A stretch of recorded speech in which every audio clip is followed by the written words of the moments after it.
ఇది important news. అది freedom fighter అంటూ ఫ్రీగా కొట్టేశారు. నిరుపేదైన ఫ్రీడమ్ ఫైటర్ చేస్తున్న బహుళ అంతస్తుల నిర్మాణ పనులు.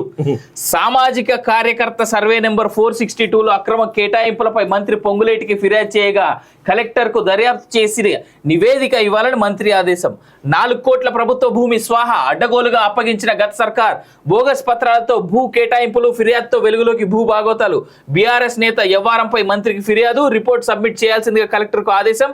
కేటాయింపు రద్దు చేయాలని స్థానికుల డిమాండ్ అంటూ చూస్తా ఉన్నాం 8వ పేజీలో. సో ఇట్లా ఫ్రీడమ్ ఫైటర్ అంటూ చాలా పెద్ద ఎత్తున జరుగుతూ ఉంటాయి మోసాల్లో. ఇదొకటి చూడండి, దేశం కోసం పోరాడిన వారు ఫ్రీడమ్ ఫైటర్. వీళ్ళు చేసిన త్యాగాలకు ప్రభుత్వాలు మంచి అవకాశాలు కల్పిస్తాయి. అలాగే సమాజం కొంత గౌరవం ఇస్తుంది. కానీ ఇదే అదనుగా తీసుకొని కొందరు మిస్యూజ్ చేసుకుంటున్నారు. ఇదే తరహాలో సూర్యాపేట జిల్లాకు చెందిన ఫ్రీడమ్ ఫైటర్ అనే పేరు చెప్పి ఓ కుటుంబం పెద్ద మోసానికి పాల్పడింది. తన భర్త ఫ్రీడమ్ ఫైటర్ అని తనకు ఎలాంటి ఆధారం లేదు, ప్రభుత్వం ఇల్లు స్థలాన్ని కేటాయించాలని దరఖాస్తు చేసుకుంది. వాస్తవానికి ఆమె భర్త ఫ్రీడమ్ ఫైటర్ కాదని ఆరోపణలు ఉన్నాయి. కానీ ఎలాంటి అర్హతలు ప్రభుత్వం నుంచి గుర్తింపు లేకుండా అక్రమ మార్గంలో గవర్నమెంట్ ల్యాండ్ కొట్టేసింది. తమ భూమికి సంబంధించినటువంటి పాసు పుస్తకం జారీ కావట్లేదని, రేషన్ కార్డు కావాలని, పెన్షన్ తొలగించారంటూ నెలల తరబడి సర్కారు ఆఫీసుల చుట్టూ ఏళ్ల తరబడి తిరిగినా ఎవరు పట్టించుకోరు. కానీ ఇంటి స్థలం కోసం దరఖాస్తు చేసుకున్న నెలన్నర లోపే ఆమెకు ప్రభుత్వం జాగా చూపించడం, వెంటనే అలాట్మెంట్ చేయడం టకటకా జరిగిపోయింది. సో మంత్రి గారి వ్యవహారం బట్టబయలు.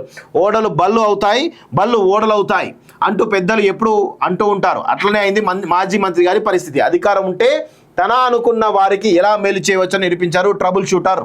అంటే హరీష్ రావు బీఆర్ఎస్ ప్రభుత్వ హయాంలో తన కుటుంబానిదే హవా నడిచింది.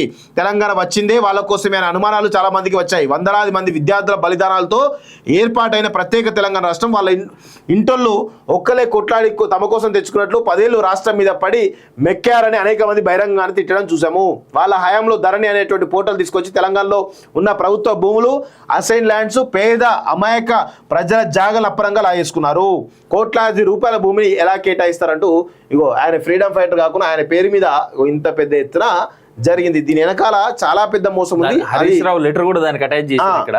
సో నేను గత బీఆర్ఎస్ లీడర్లు అందరిని అడుగుతా ఉన్నా, తెలంగాణ రాష్ట్రంలో ఉన్నటువంటి అందరు ఫ్రీడమ్ ఫైటర్లకి మీరు ఇట్లనే న్యాయం చేసిరా?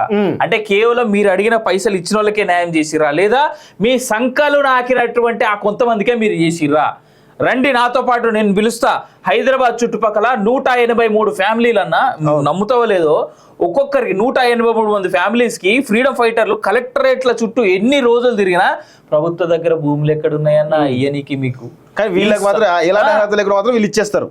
రండి 183 ఫ్యామిలీలు నేను తీసుకొని చూపిస్తా. మొత్తం ఈ జిహెచ్ఎంసీ పరిధిలో ఉన్నటువంటి ప్రభుత్వమే సెంట్రల్ నుంచేమో వీళ్ళకి లెటర్లు వస్తాయి, ఇంత ల్యాండ్ అలొకేట్ చేయండి అని. ఈడ మాత్రం చూపేనికి భూమి ఉండదు. వీళ్ళు మాత్రం ఇట్లు ఇస్తారా? అమీన్పూర్లో ఇచ్చిరట భూమి. ఏం తక్కువ ఉన్నాయా రేట్లు అక్కడ ఏమన్నా?